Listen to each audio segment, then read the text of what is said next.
नमस्ते प्रणाम। मेरे यूट्यूब चैनल पे आप लोग का स्वागत है। और देखिए हम लोग एक बहुत सुंदर सा शिव विवाह गीत सुना रहे हैं। सुनिएगा आप लोग और सुन के लाइक सब्सक्राइब कमेंट जरूर करिएगा। माई की कोखिया में दुई ललनवा हो, एक बहिन एक भाई जी। माई के कोखिया में दुई लड़कवा हो, एक बहिन एक भाई जी। जहाँ गौरा रानी के हो किस झटकार, तहाँ महादेव नहाय जी। जहाँ गौरा रानी हो किस झटकार हो, तहाँ महादेव नहाय जी। बिहाला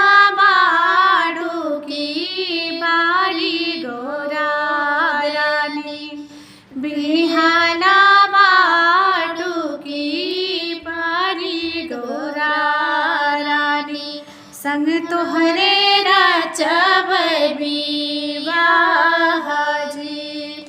इतनी बाचन जब सुन लो रानी हो, शिव जी से बोले मुस्काय जी। नहीं मोरे शिवजी हो भैले बियाहवा हो, बटिहा बारी कुवार जी। इतनी बचन जब सुन ले महादेव, गरज से बोले मुस्काय जी। अपने बाप आगे खबरी जनावा हो, हम तो हसे करब विवाह जी। नंदी बैलव शिव जी भैले सवार हो, जई पहुँचे ससुर के द्वार जी। नंदी बैल से सावर भैले शिव जी हो, जाई पहुँचे अपने ससुरार जी। भीतर बाड़ू की बाहर ससुर जी हो, हम करबै गौरा से विवाह जी। भीतरा से निकली है मैया मैना रानी, भय है मोहरवा पे ठाढ़ जी। भीतरा से निकली है मैना रानी, भय मोहरवा पे ठाढ़ जी। किया तू है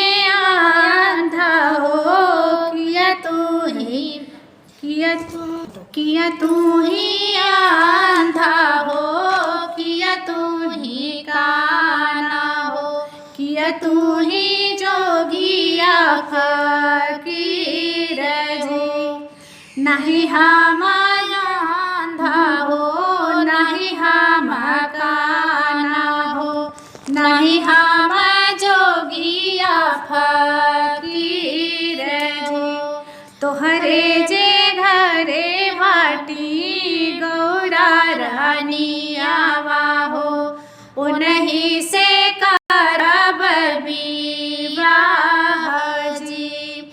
इतनी बचन जब सुन ले बयाना दिया, शिव जी से बोले नकार जी। गौरा जी से मैं गौरा जी से लड़बै हो, गौरा के उठई आकाश जी।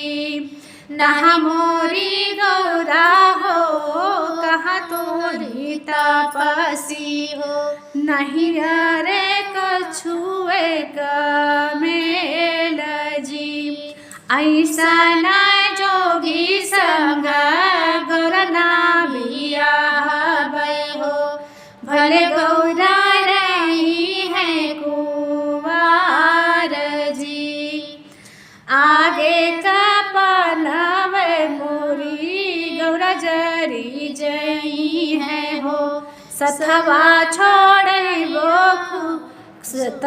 छोड़बो सुरी तार जी सबती देखती मोरी गौरा मोरी जई है हो यही विधि लिखल ना विवाह जी इतनी बचन सुनी है गौरा रानी मनवा में कैली विचार जी मचिया भेल धई के उठली गौरा रानी लगी महादेव के कान जी लगी महादेव के कान जी जोगिया का भेष जिन बनावा मोरे स्वामी हो देख जे नहीं हर के लोग जी छोड़ देता मोरे स्वामी जोगिया का भेषावा हो नहीं हर के लोग पछताए जी अज्ञाता बाई मैया अगर अज्ञाता